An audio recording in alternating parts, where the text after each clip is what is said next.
ntimuraraba jewe mpagarariye igihugu baba abanyamigambwe canke amashirahamwe y'abenegihugu canke umuntu ugiti ciwe nimwitegure kuva ubu nta kuniganwa ijambo kuko uburenganzira ni bwanyu imbere ya leta ariyo muvyeyi. Kuva ubu ntagire usubira kwiyumvira ko hari uwishikira kwa leta kurusha uwundi. Abarundi bose barangana imbere y'amategeko, natwe twiyemeje guhagararira ayo mategeko. Aha tuvyumve neza, abarongozi b'imigambwe so baramutswe igihugu ngo abaribo basabira abandi barundi. Kurya bishikira niko n'abanywanyi babo bishikira, ntimuhendwe. Sinabakuru b'amashirahamwe bazobashikira. Ndabamenyesheje ko ubu umugambwe canke utawubamwo ufise uburenganzira kugira uruhara mu itunganwa ry'ibikorwa by'igihugu, haba mu burongozi canke mu bikorwa ivyo ari byo vyose. Intwari ibereye ni yubaha kandi kubahiriza umwenegihugu wese mu buzima bwiwe.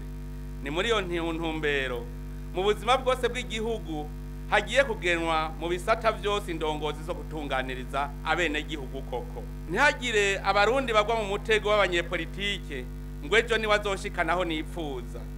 Ku butwari bwawe nawe uzohashika. Ego nivyo turazi ko atamwana w'umuntu amenya kari mu mutima wa mugenzi we kiretse Imana. Turiyemeje ko tubigiye inama na mwebwe tuzobashikiriza indongozi zibikwiye kandi zivuga kuri nk'uko umugambwe CNDD-FDD nkomokamwo ubihimiriza mu karangamutima kawo. Mwigenwa ry'indongozi nyene hari ijambo ryanyuze muri Bibiliya mbona yuko nzokwama nitwaza. Ni jambo Yetiro yahanuye umukwe we Musa ati, uzoheza urabe mu gihugu cyose abagabo b'intwari bubaha Imana, abagabo bakunda ukuri, banka inyungu zitandukanye, ubagene bababera abakuru. Nibo bazocira imanza igihugu igihe cyose. Urubanza rwose rugoye bazorugushikiriza, ariko urubanza rwose rworoshe bazogwitunganiriza bonyene. Gutyo uzoba wiremuruye umuzigo maze bawugufashe. Niwagira ivyo bintu Imana ikaba ariyo igutegeka, uzoshobora kubandanya bitaye ko ico gihugu cyose kizotaha amahoro iwaco. Iryo jambo riranyubaka cyane, riranyubaka kandi murumvise ko atamukura bura mukuru we. Ibizonanira indongozi buca tubashikiriza bazobituzanira, nibanka naho kubidushikiriza ndatanze uburenganzira muze muce mubinzanira mwebwe nyene bene gihugu. Abahora bidoga ko ivy'abene gihugu vyabaye umugabane w'indongozi z'igihugu nibahumure. Kuva ubu tuzokwisunga ikicivugo iterambere rikomoka ku bene gihugu rikongera rikabagarukako. Muvyumve neza, si iterambere rikomoka ku bene gihugu rikaguma hejuru, rica ryongera rikagaruka iyo ryavuye maze amahasa akavyinirwa aho yavukiye.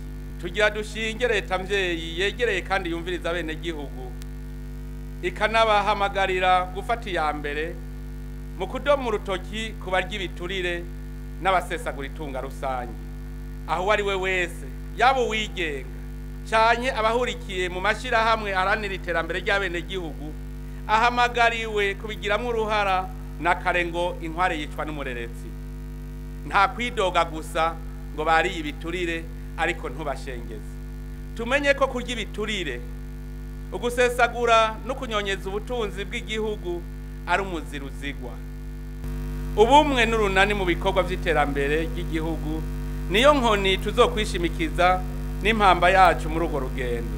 Zina murundi wese asabwe gutanga intererano yiwe. Nagira amenyeshe ko abo twahiganwa hariho ivyiyumviro vyabo vyiza nafashe nka nkama. Ejo nkazobahamagara ngo bampanure ingene tuzobishira mu ngiro. Barangamburukira kuko nabo barakeneye ko Burundi buja mu bihugu bikize. Ntimukekeranye turi kumwe twese birashoboka.